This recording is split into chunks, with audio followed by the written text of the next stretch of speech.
Si vous rencontrez des problèmes, n'hésitez surtout pas à aller sur mon Discord pour poser toutes vos questions. Et yep tout le monde, c'est Slide, j'espère que vous allez bien. Aujourd'hui on se retrouve pour ce deuxième épisode de comment créer son bot Discord en V12. Aujourd'hui on va voir comment envoyer des messages normaux, ainsi que des messages en embed. Les timecodes s'affichent sur votre écran. C'est parti, on va se rendre dans notre code. Donc mon code, moi qui s'ouvre juste ici. Dans le dernier épisode, normalement vous auriez vu comment faire ceci. Donc on va créer un nouvel événement.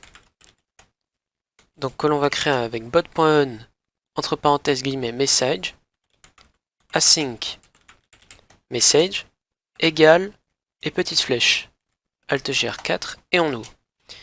Ici vous êtes dans un événement c'est un événement qui va s'exécuter à chaque fois qu'il y a un nouveau message sur le Discord où se trouve votre bot. Ensuite donc par exemple on va faire une nouvelle commande, donc if message.content 3 égale. Alors moi du coup je n'ai pas défini de préfixe, donc on va juste mettre test. Ici dans test, donc on va envoyer un message totalement banal, donc message.channel.send entre guillemets bonjour, ou sinon la fameuse commande que tout le monde connaît, pong, lorsque l'on dit ping. Ensuite on appuie sur F5 et on va sélectionner Node.js. Une fois que ceci est fait, vous pouvez aller sur votre Discord, sur votre channel spécifique, et marquer votre commande. Donc ma commande, moi c'est ping, pardon. Ici vous pouvez bien qu'il ait bien répondu pong. Donc bien sûr vous pouvez personnaliser votre commande. Donc votre commande vous pouvez la personnaliser avec ce qui s'appelle la base de la mise en forme du texte, ou des markdown. Les markdown c'est ce qu'on utilise plutôt pour afficher du code.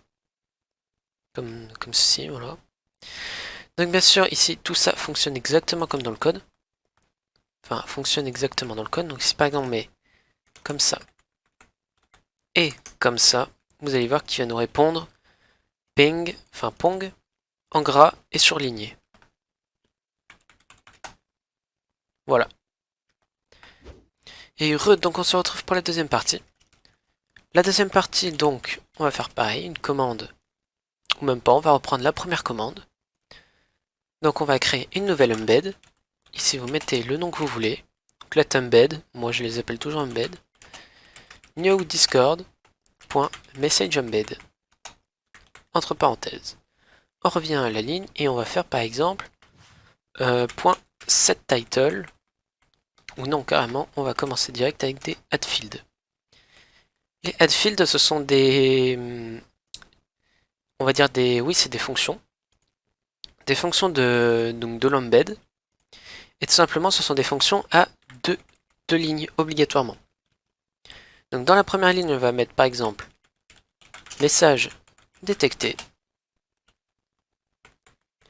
et on va mettre réponse pong. Bien sûr ici pareil ça fonctionne. Ensuite on va pouvoir rajouter une petite couleur, donc .setColor entre parenthèses guillemets, et là vous irez dans le deuxième lien en description. Donc ça va être alors juste ici vous allez avoir une palette de couleurs.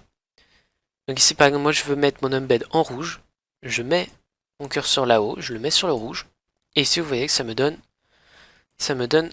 son code, enfin ça me donne un code couleur que l'on va copier coller ici. Ensuite on fait message.channel.send entre parenthèses embed, et si l'on exécute et que l'on va sur Discord, que l'on marque ping, on peut voir qu'il a bien mis message détecté, réponse pong. Donc bien sûr vous pouvez personnaliser votre embed comme vous voulez. Donc ici il y a tous les codes. Donc ici ce sera le troisième lien en description. Donc ici c'est une embed qui présente. Donc c'est une embed c'est simple on va dire. Enfin avec toutes les fonctions de l'embed. Et ici vous avez toute la description en fait. Donc bien sûr si on copie tout ça et qu'on le colle dans notre code, on obtiendra bien tout ça. Donc vidéo assez courte. J'espère que cette petite vidéo vous aura plu. Sur ce, n'hésitez pas, le petit pouce bleu et l'abonnement, le partage. Ça fait avancer la chaîne et ça m'aide énormément. Sur ce, je vous laisse. Bonne soirée. À plus.